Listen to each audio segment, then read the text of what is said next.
It is my India, your Pakistan and their China.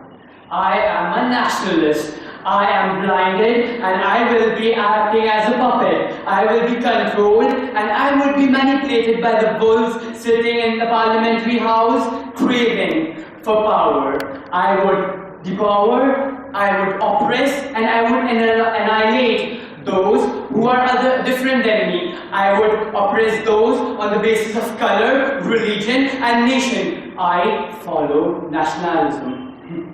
For those of you who do not understand sarcasm and for my opponents which are so mundane-minded, let me simplify. Nationalism is nothing but power hunger tempered by self-deception. By the permission of Honorable Chairman, I would like to stand firm for the motion on the topic Nationalism, a threat to global peace and brotherhood. The topic, when argued upon, falls and crumbles. And it crumbles and shatters pretty bad. So allow me to pick it up in slow motion and shatter it again for you guys.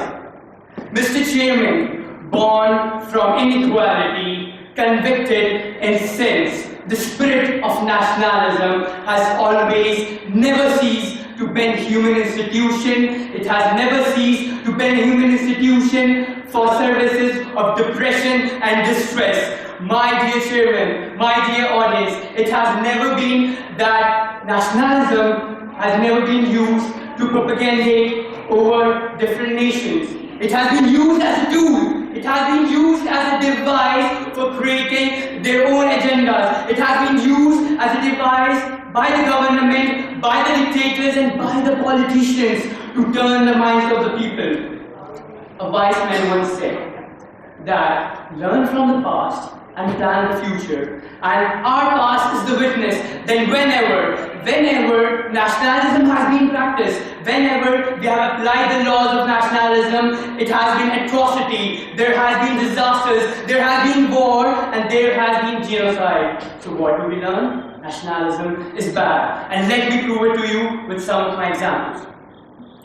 The first example is of World War II. The major cause of World War II, or the major reason, the root of the World War II was the nationalism. The nationalism drawn by Adolf Hitler. Yes, my dear friends, yes, Mr. Chairman, Adolf Hitler convinced the people, he convinced the nation that they have not picked a straight stick. He convinced that their pride, their nation has been struck pretty badly, and to achieve and reform the pride of their nation, hundreds of people marched into their deaths. They marched into distress and disaster. And what happened next, we all know. Houses were burned, nations were bombarded, and women's raped, men killed, and young lives slaughtered. This is the true face of nationalism. Moreover, the Iraq and Iran war, the so-called Nobel President Bush, in the name of pride and honor of the nation, in the name of the security of the nation, invaded a poor country, invaded a country stricken with poverty and otherwise helpless. They said that we did this to steal and find the weapons of mass destruction, which of course were never found. And when we asked, what were you doing there for the next decades? They say, it was for nationalism. Nationalism is used to justify the lust, the greed of USA for oil. Moreover, let's head towards our country. Let's take the example of our country. I don't understand why my opponents are so blinded, why they are so delusional that they are not able to understand the clear and obvious plot of the government and different politicians. I do not understand why do not they see that at the time of election, it is only at the time of elections that the neighboring countries become a major cause of terrorism. They do not see that it is politics and elections that our Muslim brothers and sisters, our Hindus and Muslim brothers and sisters, which all here at peace becomes arch enemies. It is election. At the time of election, the Al-Qaeda becomes active. I don't know how does this happen. They use nationalism. They inculcate nationalism and the feeling of pride for one's nation as vote banks. They use this to get votes and to reach a higher power. Moreover, I would like to bring into account another argument that nationalism brings peace. It brings people together, it joins them. My dear friends, you're confusing it. My dear opponents, you're confusing it with patriotism. Patriotism is when one considers his nation first, and nationalism is when the differences of other is hated.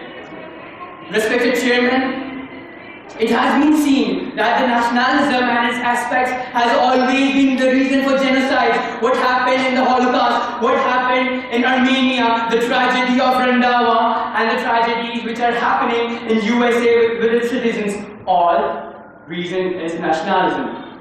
Moreover, people say that nationalism brings collective ideology. I say nationalism destroys it. Because, see, we do not choose where we are born. We do not choose where to live. So why be proud of it? In the end, I would like to conclude by a very famous quote of Albert Einstein, that it is nationalism that is a measle for mankind. Until and unless it is sent out of the window, the mankind will be destroyed. Thank you.